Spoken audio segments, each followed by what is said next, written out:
Hello बच्चों, आज हम लोग बात करेंगे एक बहुत ही छोटी सी चीज़ के बारे में जिसको हम लोग बाल्यावस्था से मीन्स बचपन से ही पढ़ते आ रहे हैं। अदिश राशियाँ और सदिश राशियाँ, जैसा कि हमने यहाँ पर लिखा हुआ है अदिश राशि और सदिश राशि। तो इसी के बारे में हमें आपको बताना है कि अदिश राशि एक्चुअली में क्या होती है और सदिश राशि क्या होती है। तो हमें आपको आज यही चीज़ बताना है।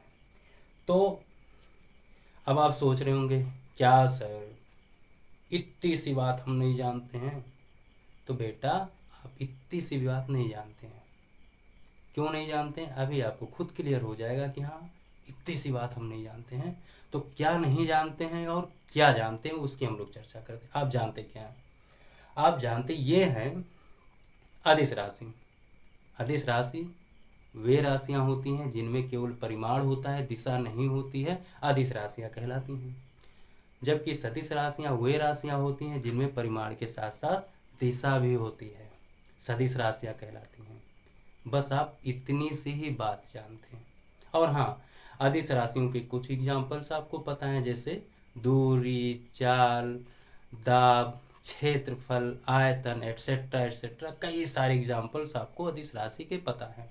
उसी प्रकार सदिश राशि के कई सारे एग्जाम्पल्स हैं जो आपको पता होंगे, बल, त्वरण, वेग, विस्थापन एटसेट्रा एटसेट्रा। ये सब आपको एग्जाम्पल्स पता होंगे। पर क्या आपको एक्चुअली में अदिश राशि और सदिश राशि का ज्ञान है? अगर नहीं है तो आइए यहाँ सीखते हैं। तो क्या चीज़ आपको पता नहीं है उसकी हम लोग अब बात करते हैं। जैसे हम लोग जानते हैं अदिश राशि, जैसे हम लोग दूरी ले लेते हैं। दूरी एक अदिश राशि है। क्यों? क्योंकि इसमें परिमाण होता है, दिशा नहीं होती है। क्लियर? वहीं विस्थापन एक सदिश राशि है। क्यों? क्योंकि इसमें परिमाण के साथ साथ दिशा भी होती है। Is that clear? इतनी बात तो आप जानते ही हैं।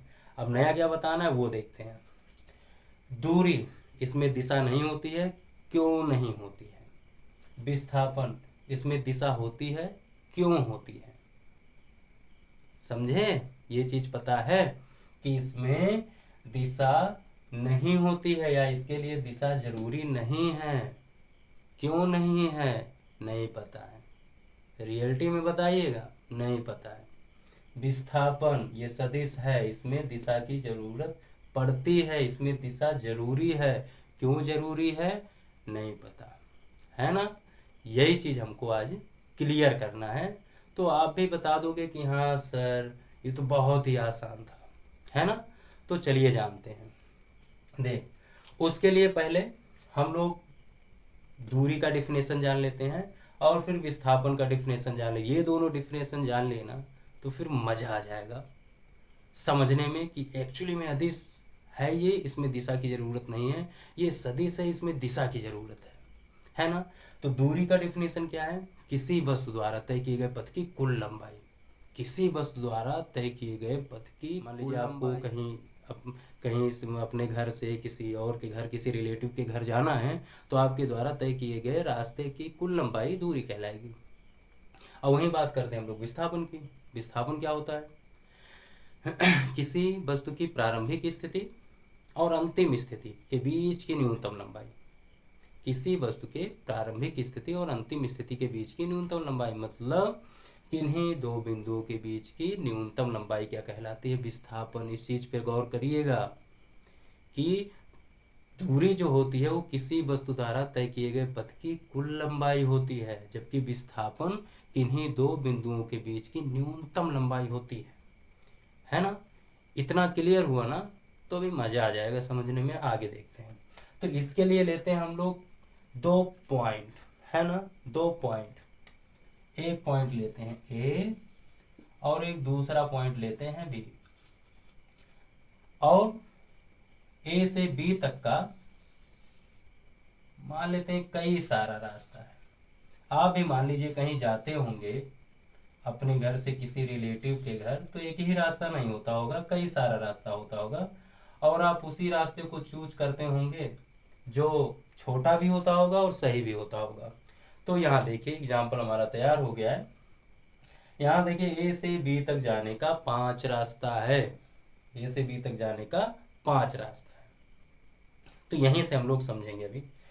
मान लीजिए आप इस रास्ते से जा रहे हैं, तो आप अगर इधर से जा रहे हैं तो आपने यहाँ अगर आप इस रास्ते से गए तो आपने क्या तय किया, आपने दूरी तय की। क्या तय की? दूरी, क्योंकि आपके द्वारा या किसी वस्तु द्वारा तय किए गए पथ की कुल लंबाई। आप इधर से गए तो आपने पथ की कुल लंबाई तय की, यानी आपने दूरी तय की। आप इस रास्ते से गए तो आपने पथ की कुल लंबाई तय की, यानी आपने दूरी तय की। आप इस रास्ते से गए तो आपने फिर वही काम किया कि पथ की कुल लंबाई आपने तय की, दूरी।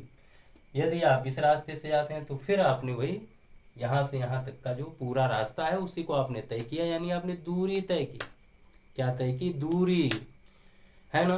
तो यहाँ पर दूरी के लिए डायरेक्शन इंपॉर्टेंस है? डायरेक्शन का कोई इंपॉर्टेंस है?